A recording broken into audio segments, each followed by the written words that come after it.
Hey, what's going on everybody? This is the VG Pierce, and I'll be coming at you with my top 10 games of 2016. There were so many games that came out this year that I really don't know where to begin. Bunch of fun games, bad games, good games, WTF games. But before we go on, my list will be limited to what I have personally played and reviewed. Also, in case you don't know who I am or what I'm all about, I love indie games and play strategy and role-playing games, and so there probably won't be many action games on my list. Oh, whoa, whoa, whoa. Number 10, Okhlos, is one of those games that runs up on you and pounds everything you ever knew into the ground.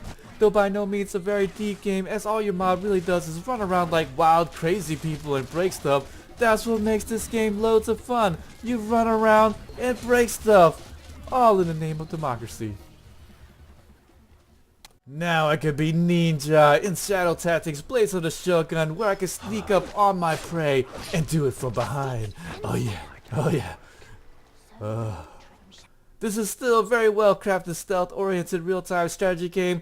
The characters all have their own unique abilities, and the art style and story are quite well done. An easy yet punishing game to play. The best thing about this game, many times you have the freedom to choose how you like your team to proceed, and that there's no real one way to do things.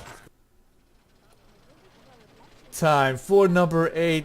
Dive headlong into Planet Coaster and build your own roller coaster theme park.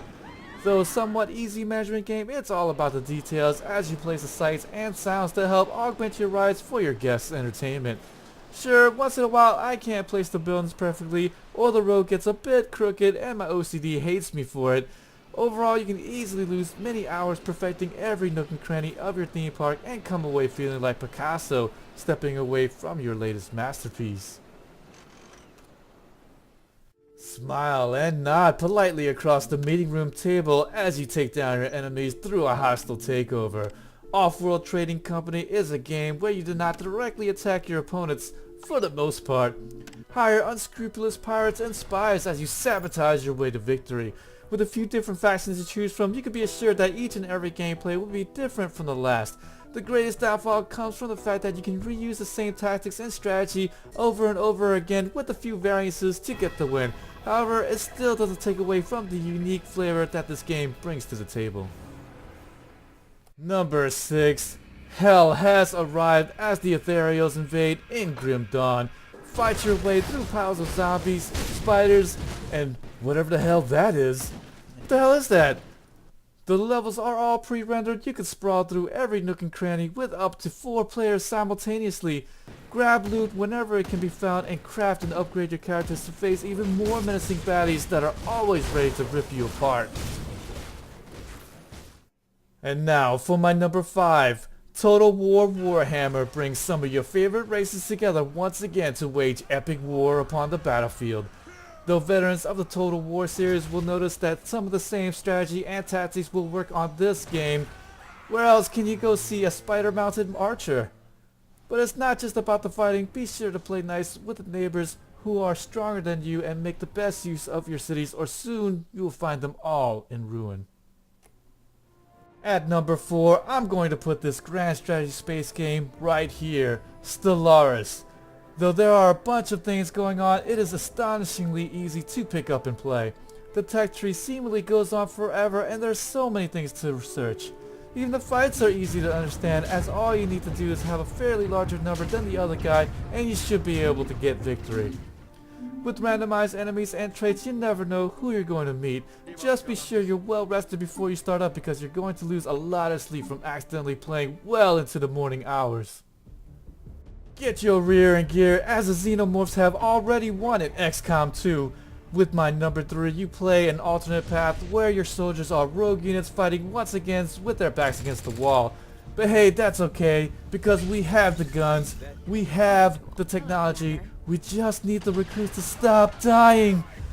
Though the mission timer is a real downer, the sequel of the original XCOM truly delivers with much needed new pickups off of enemy soldiers and hacks to augment your troops.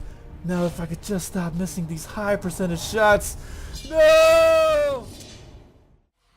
Number 2, the Cotillion themed turn-based RPG Darkest Dungeon will probably give you nightmares for a very long time.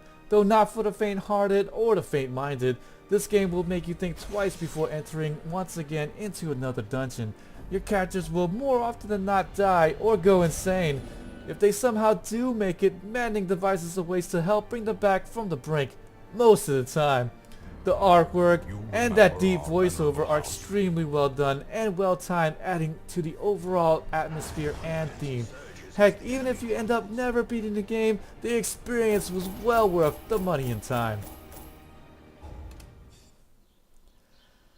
And finally, with my number 1 pick, Stardew Valley was one of the best, most well-rounded, and the biggest surprise of 2016. Doesn't matter who you are or what kind of gamer you are, you generally had a good fun time with this game. The reason why this game is so high was because I did another review of another game which I didn't like, and I had said, quote, how many of us wants to plant seeds and watch them grow into something you can eat, end quote. Well, it appears that the answer is I do. There's so much to do in this game that there's seemingly not enough time to do it all. Everything in this game helps you do everything else in the game.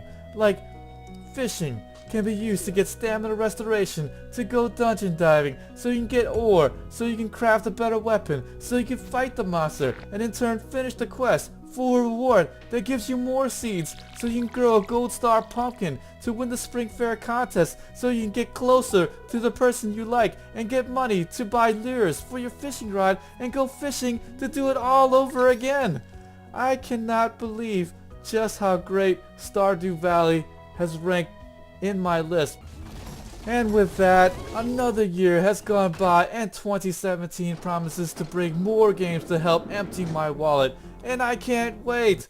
Thanks for joining me so much for my top 10 games of 2016. This is the VG Pierce. More games to come on my channel, and if you haven't already, please subscribe, like my videos, and hopefully I'll see you next time.